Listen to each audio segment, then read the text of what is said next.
صراط الذين أنعمت عليهم غير المغضوب عليهم ولا الضالين.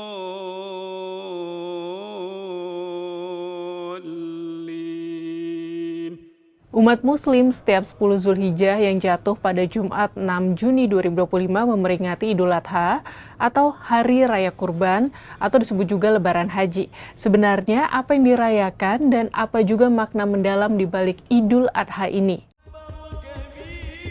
Menurut laman Kementerian Agama, kata Idul atau Id diambil dari Ada Ya'udu yang memiliki arti kembali, sementara Adha merupakan jamak dari kata Adhat atau Udiyah yang bermakna kurban. Dengan demikian, Idul Adha dapat diartikan sebagai kembali berkurban atau hari raya penyembelihan hewan kurban seperti kambing, domba, sapi, atau unta. Perintah berkurban ini terkait dengan pengorbanan Nabi Ibrahim atas anaknya Nabi Ismail. Idul Adha mengajarkan nilai-nilai pengorbanan, keikhlasan, kesabaran, ketaatan, dan nilai berbagi sekaligus.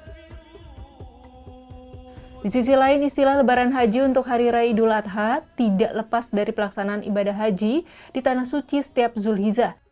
Sehari sebelum Idul Adha pada 9 Zulhijjah, umat Islam yang melaksanakan ibadah haji tengah melaksanakan rangkaian puncaknya, yakni wukuf atau berdiam diri di Padang Arafah, Arab Saudi. Secara lahiriah dalam Idul Kurban, setiap yang berkorban menyembelih binatang kurban dan membagikannya kepada sesama sejatinya yang bersangkutan berkurban kepada Allah dengan berani mengorbankan sesuatu yang dimilikinya untuk sesuatu yang lebih utama, yakni semakin mendekatkan diri kepada Allah sekaligus berbuat kebajikan yang luhur atau ihsan kepada sesama.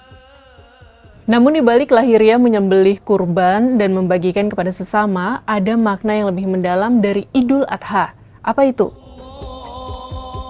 Ketua Umum Pimpinan Pusat Muhammadiyah Haidar Nasir dalam artikel Opini Kompas 4 Juni 2025 menyebut, jika renungan Idul Adha adalah menyembelih kepentingan.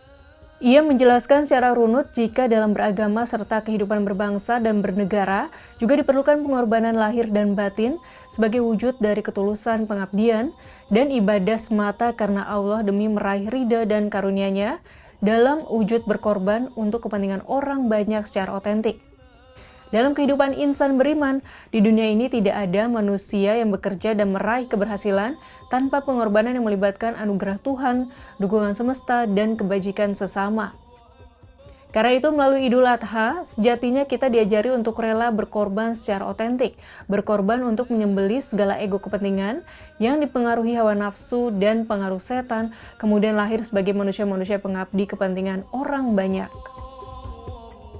Disinilah melalui Idul Adha dengan ritual penyembelihan hewan kurban, setiap insan beriman diajari secara revolusioner agar berjihad akbar, mengendalikan hawa nafsu segala kepentingan duniawi untuk disembelih agar kembali ke titik normal untuk menebar maslahat dan rahmat bagi kehidupan bersama dan keselamatan semesta raya. Kalau sahabat Kompas, apa makna merayakan Idul Adha?